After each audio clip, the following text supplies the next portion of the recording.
Hi, this is Gary Drano from Park City, Utah, and the Gary Drano Show, proudly broadcasting to you from Radio Evolve Rocks in Santa Barbara, California. Listen more and evolve. This is the Gary Drano Show, where we dive deep into the lives and legacies of artists who've shaped the sound of modern music. My guest today is Derek Shulman, a man whose career truly defines reinvention. Best known as the lead vocalist and founding member of Gentle Giant, Derek helped pioneer one of the most adventurous and musically sophisticated bands of the 1970s. Born in 1947 in Glasgow, Scotland, and raised in a family of musicians, his path towards creativity was almost destined. But Derek's story didn't stop with Gentle Giant. After more than a decade of groundbreaking records and tours, he transitioned from stage to boardroom, becoming one of the most influential music executives of the late 20th century. As an A&R leader and a label president, he signed or championed major acts including Bon Jovi, Pantera, Dream Theater, and many others. Now Derek's sharing the extraordinary life in his forthcoming memoir, Giant Steps, a revealing and inspiring look at his journey through fame, artistry, and the evolution of the music business itself. Derek, welcome to my podcast. It's an honor to have you on, and my more than 750,000 subscribers will be excited to get to know you. It's a pleasure here to meet you and your subscribers. It's my pleasure. Derek, your new memoir, Giant Steps, offers an incredible look at both your time as a performer and as an executive. What inspired you to write it now after decades of success in both arenas? Well, I was inspired, if you like, by a friend of mine who was the book editor of the New York Times, and we would go out to dinner, and I tell him stories about what I'd been up to, and he kept saying, "You should write a book." And he said, "Well, all you need to do is sit down for a couple of hours, put it aside, close off all your phones and everything else." He kept saying, I would read him a little more. And he said, "Did you start yet?" And he pushed me to basically start writing about what I'd done over my life, if you like.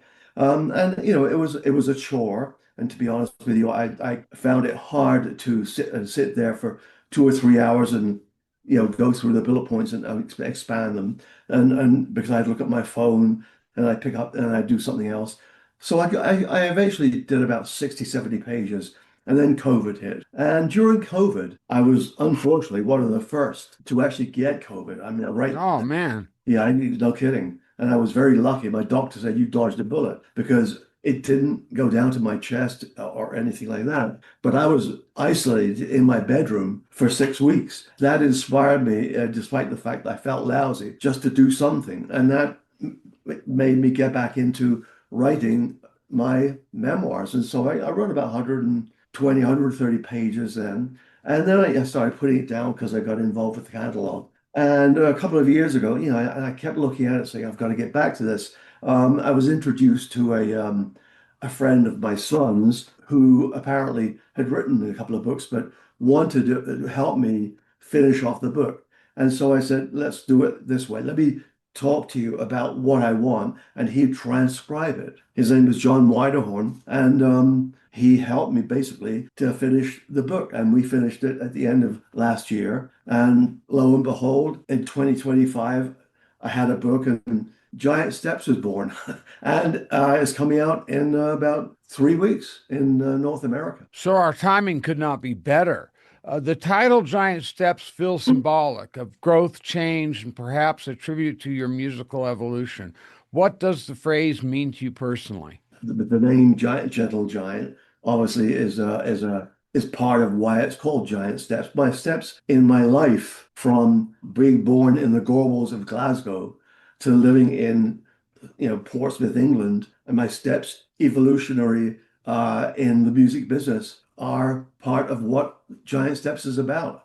I won't say it's a rags to riches, but by any means, but certainly it's a rags to fulfilling my musical dreams, if you like, and being authentic in my life. That is a fantastic bedrock for your story. When you revisited your past to write Giant Steps, did you uncover any moments that surprised you or stories that you had forgotten until now?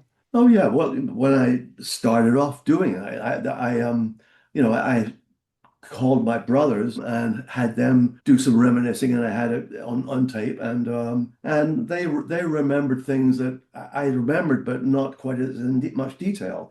To be honest with you, the book could have been twice as long, and it was very hard to cut it. Other things that I could have put in there, as both a performer and being part of an amazing situation in England in the mid '60s and late '60s when everything happened and when the Beatles happened, and the Beatles When changed when everything. Jimi Hendrix came to England, so many American bands really got their start in England. Isn't that true? Oh yeah, absolutely. The whole musical culture in England, and I think the rest of the world ultimately, started in, I guess, 62, 63. And I just remember Love Me Do when I heard that on the radio. Love, love me do. That was it. That was the inspiration and the kickoff point for me to say, I'm going to be in a group, and I'm going to be in a big group, and music is going to be my life. And it Uh, started with Derek Dupree and the Big Sound, right? Simon Dupree, the Big, yes, it did. Yep. How did writing about your transition from frontman to executive help you see your own career differently? When I look back, there's some incredible highs and some amazing lows, but some incredible highs and highlights and highs in both the performing area and the recording time, and of course in the executive time. And for a high, if you like, I remember when we finished off, when we went to Vancouver with Bon Jovi on his third album, and we came back to New York, and having brought his co-writer Desmond Child and introduced him to Desmond, and having had listened to that album before it came out, Slippery When Wet, and I knew then that that was going to be one of the biggest ever, records that not just John Bon Jovi or what Bon Jovi would have, but the world has seen. And that high was an incredible one. However, when I look back, there's nothing like looking back and realizing that the bigger highs for me were performing and recording, ultimately. I'm a musician. Even though I became an executive for two-thirds of my life, if you like, and had some fairly good successes, but ultimately, music and playing music and writing music was the biggest high for me. And I just remembered, if you like, one of the highs was when we played Los Angeles in 1975, 76, the Shrine Auditorium. And Gentle Giant, we sold it out. It was about 8,000 people. We finished our set, and we were on fire that night. We were, Just so you know, I was in the audience. wow, is that true? Yeah, absolutely. Well, then you remember that the story that which the audience wouldn't leave. If you remember that, Yeah, we, yeah. we did our encore, but they wouldn't leave, and we did. Encore after encore. We were wild. Yeah, and ultimately we didn't know any more music, so we had to play. We when we did a sort of a tune up when before the show, we played in the midnight hour or something. It's crazy. That's all we had left, and that was the last encore because no one would leave. I mean, 7 or 8 thousand people were still, and with the lights up, they just wouldn't leave. And I remember that high that we were really good. I mean, we were on fire that night, and that high that the audience refused to leave the auditorium is something which is never to be forgotten. Basically, If I remember, were you wearing pajamas that night? no, it was a jumpsuit. It Oh. looked like pajamas. It was a white jumpsuit, which I regret every time I look at it. Little Elvis going on. I don't know what I was thinking, to tell you the truth. We have to take a 2 minute break. We'll be right back.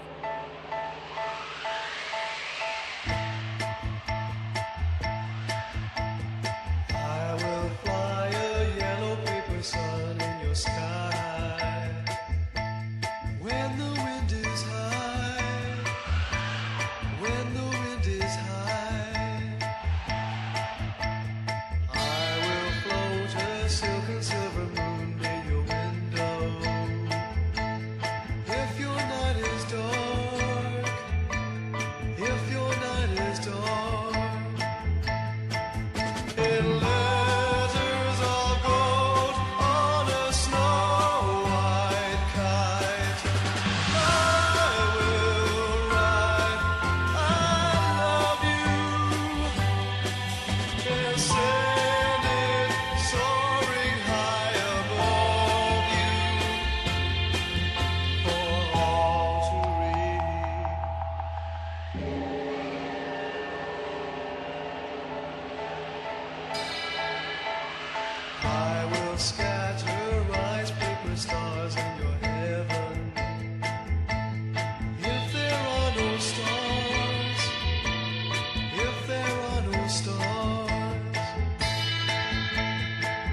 Were there lessons or truths you felt compelled to include in the book for younger musicians or executives who might follow in your footsteps? I know from my journey into the beginning chapters of Giant Steps has me engrossed and eager to delve deeper into the fascinating story.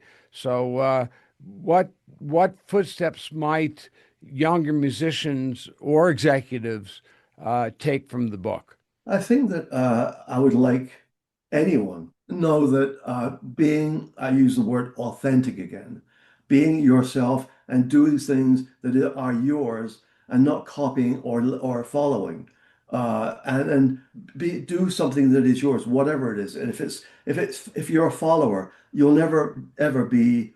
I mean, there's a whole world out there today that kids want to be rich and famous tomorrow. No, put in the work and be authentic and do something that is yours. The fact that you asked me prior, what's the highs and lows? When I think about, the executive side, I've been involved in some incredible times and with incredible bands. But there's nothing like opening a blank page, literally, personally, and thinking, what am I going to write in this page? And it comes from there, and it comes from there, and it comes from there. It's not AI generated, it's not computer generated. It comes from your gut and your soul, and it's yours. So hard work and authenticity and being yourself and not worrying what other people think about it, and then put in work yourself and work your ass off, and then you might be then become really good at what you do. Hey, in the early 1990s, you helmed Atco and Atlantic Records. Our mutual friend Larry Devoskin, who introduced you to this show, first worked with Bad Company, who were just inducted into the Rock and Roll Hall of Fame on November 8th. Larry told me that when Bad Company's manager, Bud Prager, first called you about having him remix Walk Through Fire, your response was, who the F is Larry DeVoskin? Eventually, Larry worked on several Bad Company projects and later became a co writer with Simon Kirke. The story highlights your instinct for connecting talented people. Do you see this as part of your creative DNA?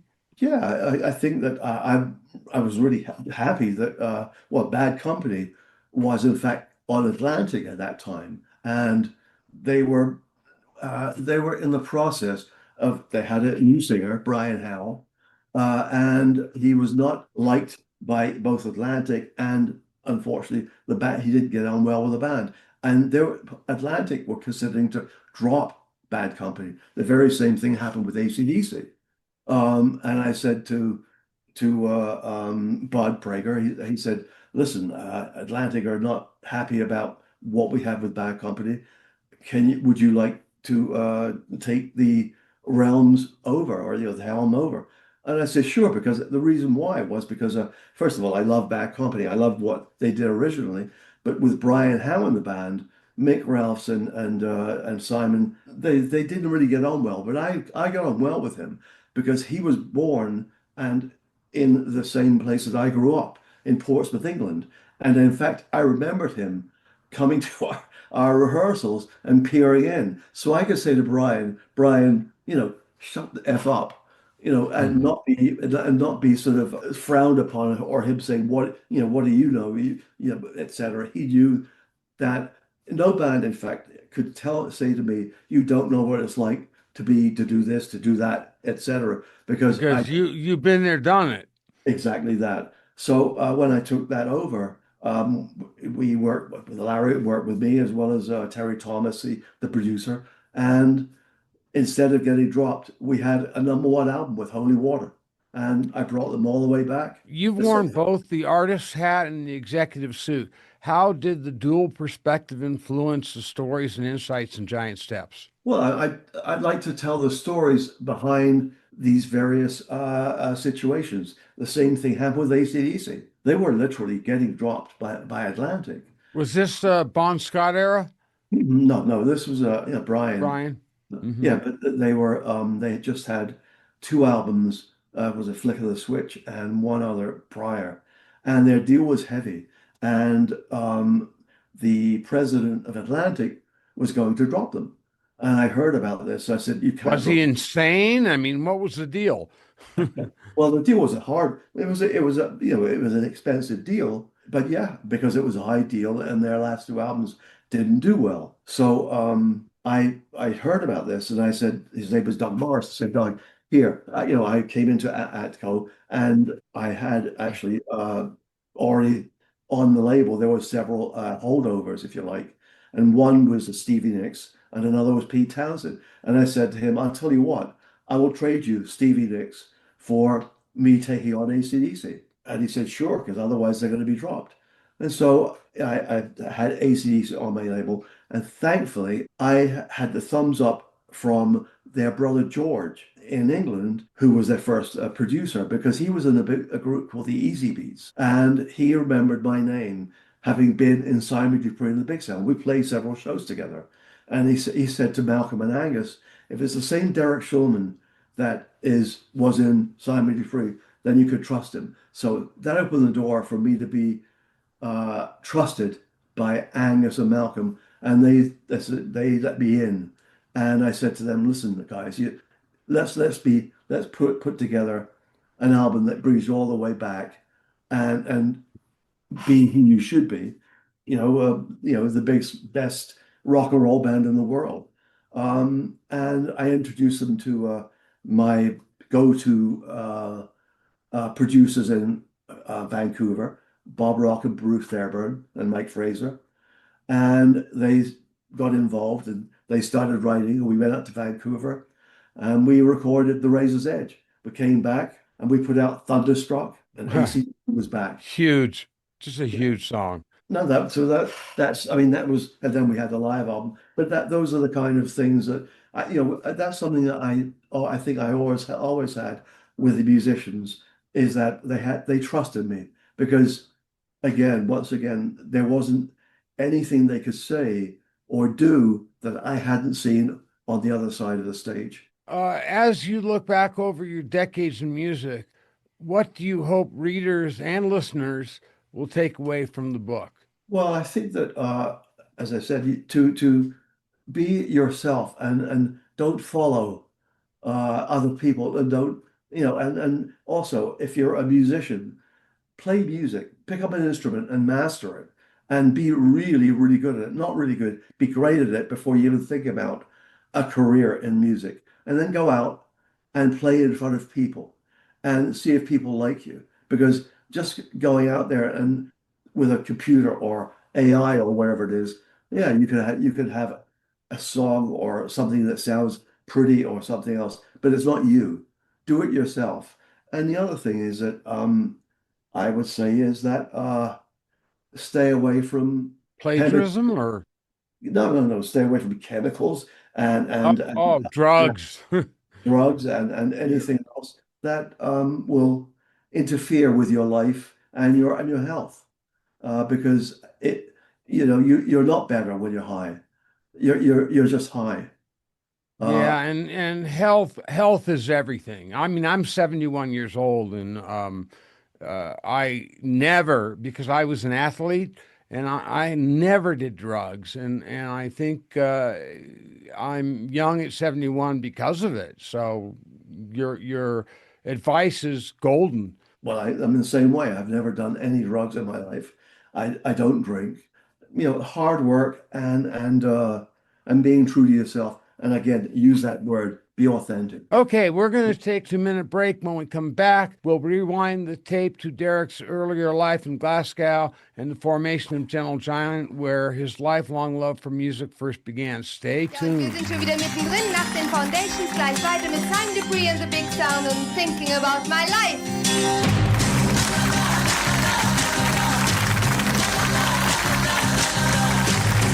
Have I told you that I need you? If I have, then baby, I'm not sure if it ain't true.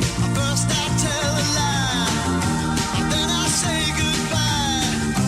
Baby, I don't know what I do. So now I'm just singing about my life. It's on the edge of a knife. Whether I can live with you, I can live without you. Hanging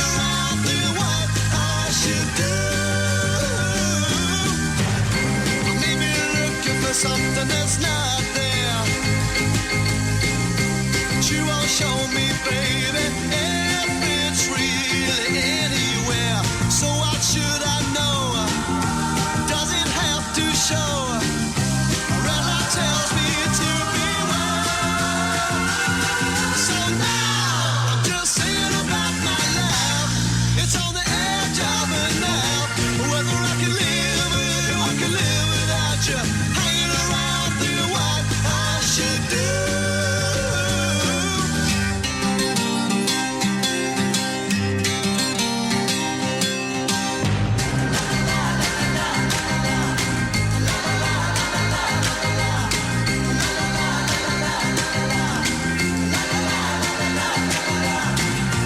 First I tell a lie, then I say goodbye.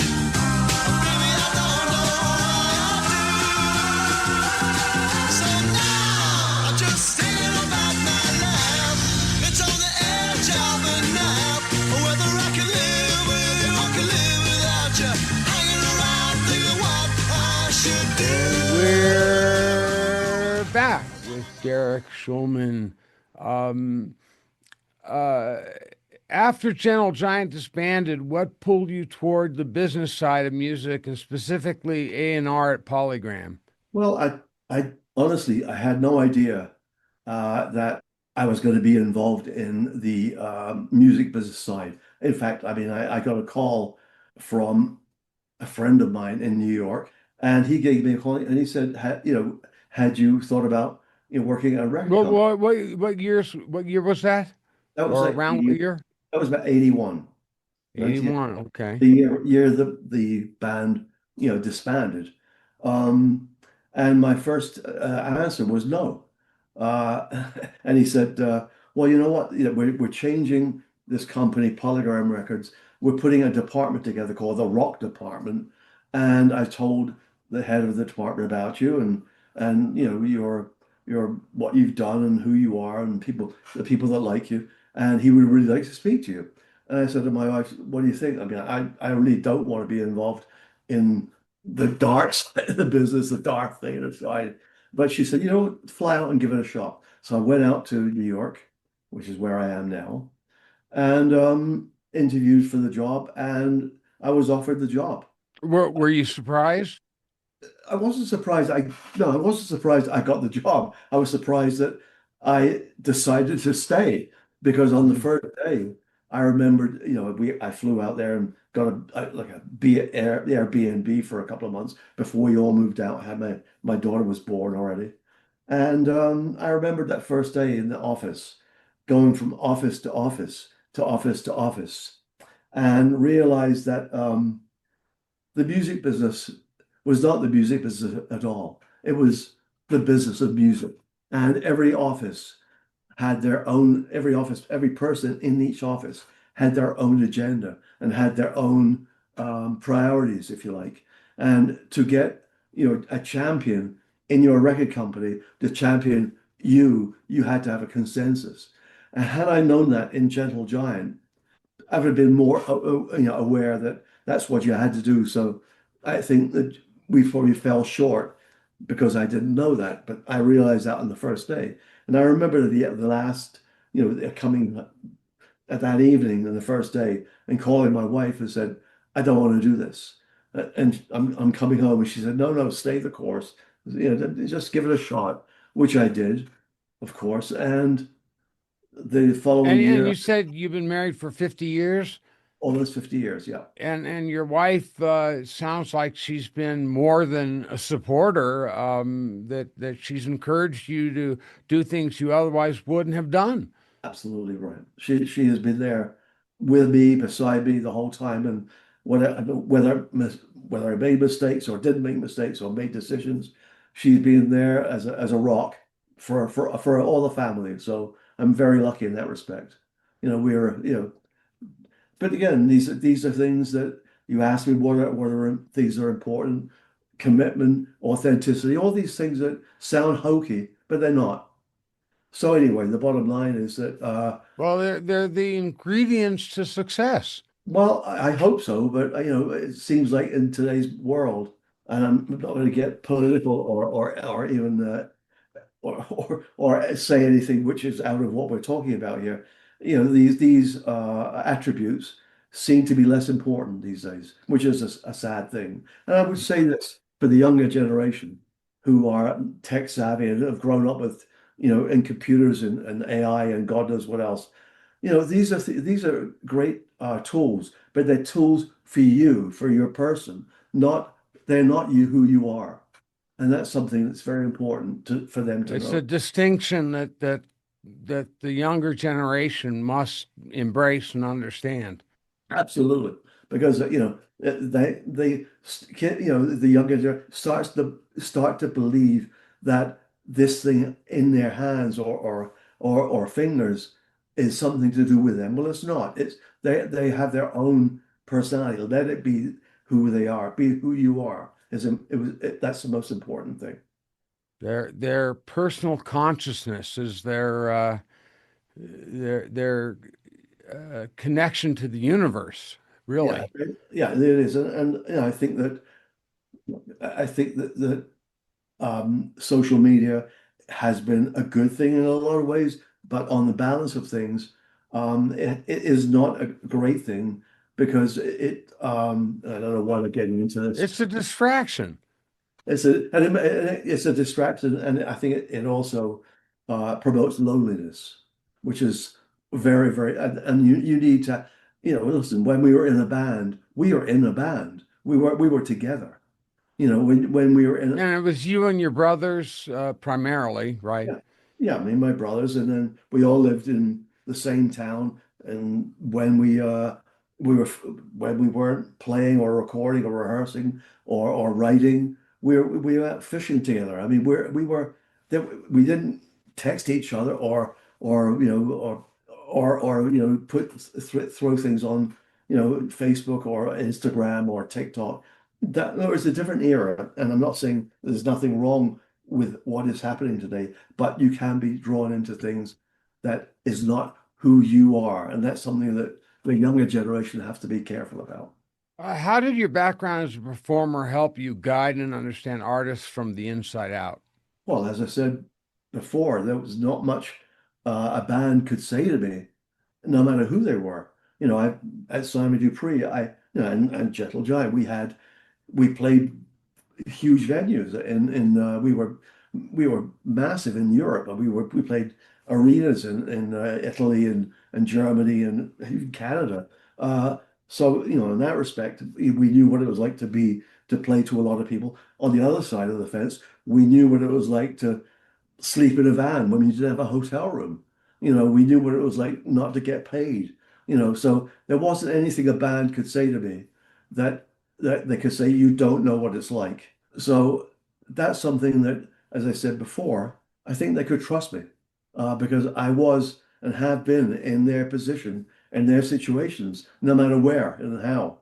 Obviously not as big as the bands. So I like Pantera or a Bon Jovi or a Cinderella or whatever. Well, But that does bring me to my next question. You're credited with discovering or signing acts that went on to shape entire genres.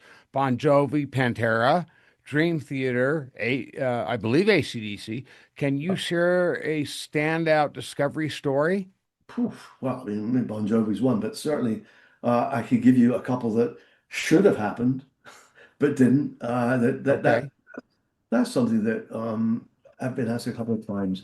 And perhaps a band you may not know. There was a band, a Polygram, called the Dan Reed Network. I don't know if you're familiar with them. No, I'm not.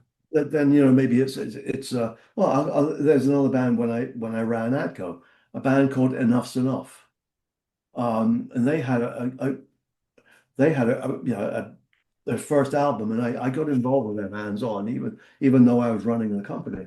And they had this first album, and they were a superb band and wrote a brilliant record and had everything together. They were they were great, but unfortunately, drugs got in the way of their ultimate success, and they could have been as big as a Bon Jovi or a Pantera or a Slipknot or whatever other bands I've been involved in. But they allowed, or the manager allowed, the hardest drugs to basically pull them apart, and that they could have and should have been. That's a tragic situation, just tragic. That's tragic, and that's something that, again, it's something to be aware of and wary of. The late 70s and 80s were a wild time for the record business. Budgets, egos, and all. What were the biggest challenges in navigating label politics and changing trends? Well, initially in the 70s, well, 70s, in the 80s, well, let me think. The pieces that were put together to break an album weren't that many. There was maybe, I mean, you had to have a great album, you had to have a band that could play, and you had to have a great manager, and you had to have, an agent that would get you great gigs, and you had two or three major outlets to market. You had MTV, which hit the scene in those days. You had radio, and that was it. The jigsaw puzzle was only about 20 pieces. In today's market now, you have a million pieces, and to get the attention of a mass audience, and so it's very, very difficult to break through of the miasma of noise, to become an important man. And I feel bad for certainly musicians who can really play, that there's, again, this gateway is kind of shrunken into a a narrow pathway. How did your philosophy for recognizing and nurturing talent differ from other executives of that era? Well, I'm not sure if it did that well. I guess it did because, again, I could have, Well, to start with, you've been there, done that as far as music, so I could that have, probably set you apart to begin with. yeah, it did. But I trusted my gut, I trusted my head, and I trusted my feel about how a band was going to follow their dream. You could do it for a lark. You could do it just to be in a band. But if you're dedicated and you say, okay, I'm going to do this no matter what, and that was John Bon Jovi when I met with him, before he put the band together, and he had a song on the radio. He sat down with me, and I said, John, what is it you want to be? Who is it you want to be? And he looked me straight in the eye, and he said to me, I want to be as big as Elvis. When you hear an 18-year-old kid, I wasn't much older, but I looked at him and I knew he meant it. He meant it. It wasn't just saying, coming out of his mouth, and him saying something which was just glib. He was going to put in that work to be as big as Elvis. And obviously, on the third album, when Slippery When Wet came out, and even further, and going on further, he, I guess, in some ways, has become as big as Elvis. So he was dedicated to hard work his ass off, and learn and do as much as he could to be who he is now. And thankfully, he still has his feet on the ground. So as do other artists I've been involved in, like Elton John, for instance. Elton was in my band, and thankfully, he's still Reg Dwight to me, Okay. which is another story, of course. Well, continue. It's interesting.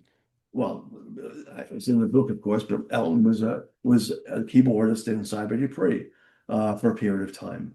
And when we told him we were going to evolve into Gentle Giant, he wanted to join.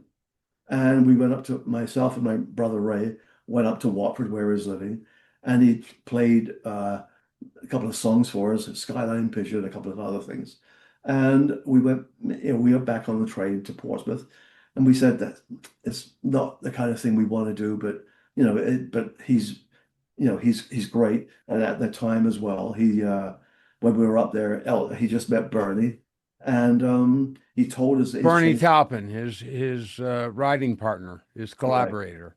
Yeah, And and the two of them, just fantastic. What they did together. yeah, the best, and the best people. And he told us he was changing his name to Elton John. And we said to him, Reg, it's not going to work for you. And thank goodness we turned him down, because the next year he became Elton John, the superstar, and we were struggling with your song. with Scott, with other things, with your song and all the other hits that he had, but he remained friends up until even I saw him last year. Oh, that's fantastic. And he's doing well health wise. I saw a recent picture of him and he looks great. Yeah, he's looking much better these days, which is better. Now with streaming dominating the landscape, what lessons from those earlier decades still apply, and what feels completely different? Well, the problems are that there's no gateway to artists getting their music heard. However, that being said, when I started in a group, we played our asses off before we got a record deal. We on the south coast of England, we played 10 nights a week, literally. You could do three shows in a town. You could do a date, an evening show, a night show, and an all-nighter, and we became really good at it, and we got our fan base. So even though it's very hard to get seen by a mass media, what you can do is go out there and play and play and play and play and get good, get better, and get great, and build your fan base that way. And that way you'll have a career, and perhaps you'll break through again, my asthma of what's going on. All the noise. Yeah, I mean, isn't there like 100,000 songs a day being uploaded onto Spotify? Probably, I don't know, but but what you can do is have a career where you're loved by fans that don't care and what is happening on Spotify. They want to see you play live, and that's what both Simon Dupree and Gentle Giant had. We had a fantastic live bass. That's where our I guess our following stayed with us. And in fact, in today's world, that's why I guess in some ways, that's why we're probably as big, if not bigger now, because there's so many videos of the band playing on YouTube, that we're being rediscovered by a new generation, as well as the hip hop world, which is amazing too. We are going to take our break. When we return, we'll step back even further to explore Derek's formative years, early inspirations, and the rise of Gentle Giant. So we'll be right back.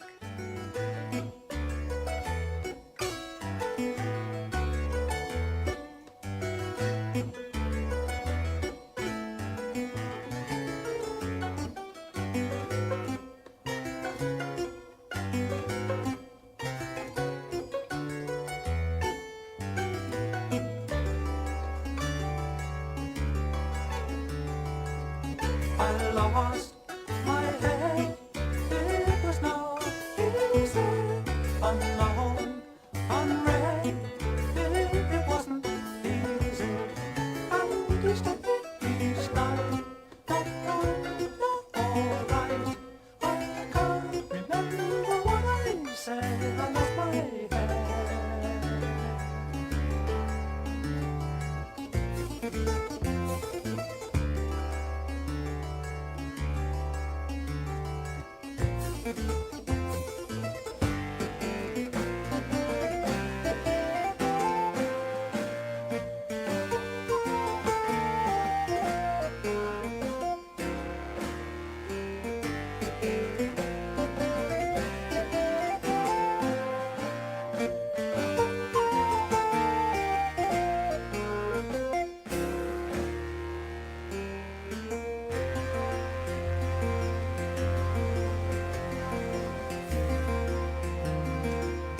What will I feel? Maybe too far, but time not real. Hours I can borrow.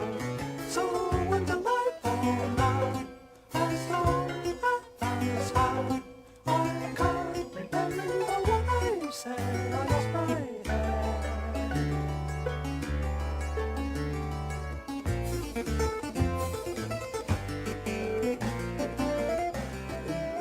founder of Gentle Giant. Derek, take us back to your early life in Glasgow. What was it like growing up in a musical family in post-war Scotland? Well, I was born in a place called the Gorbals in Glasgow, which thankfully I don't remember because I was only 2 years old when we moved from Glasgow. But my elder brother and sister were born pre-war, and it was like well, I don't remember it, but I can certainly remember see pictures of it. It was a tenement building where you had one toilet, one outhouse for a family for 8 families. There was no bathrooms. Uh, Jeez. yeah, well, listen, this is this is post-war Glasgow in England, but we moved because my father was posted in Portsmouth on the south coast. Oh, he was in the military? Oh yeah, during the war, yeah, he Oh, absolutely. Yeah. He was a sergeant major. He was a paratrooper. Uh, boy, Sergeant Major, they're tough. I was in the military starting at 16 years old. Um, and the sergeant majors were more respected than the commissioned officers. We're back with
Okay, let's go ahead and wrap this up.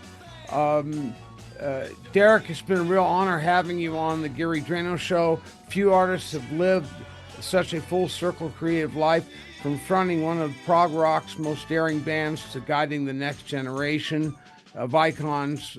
It has been an honor, and my listeners, well, first of all, thank you for being on the show. I wish we had more time.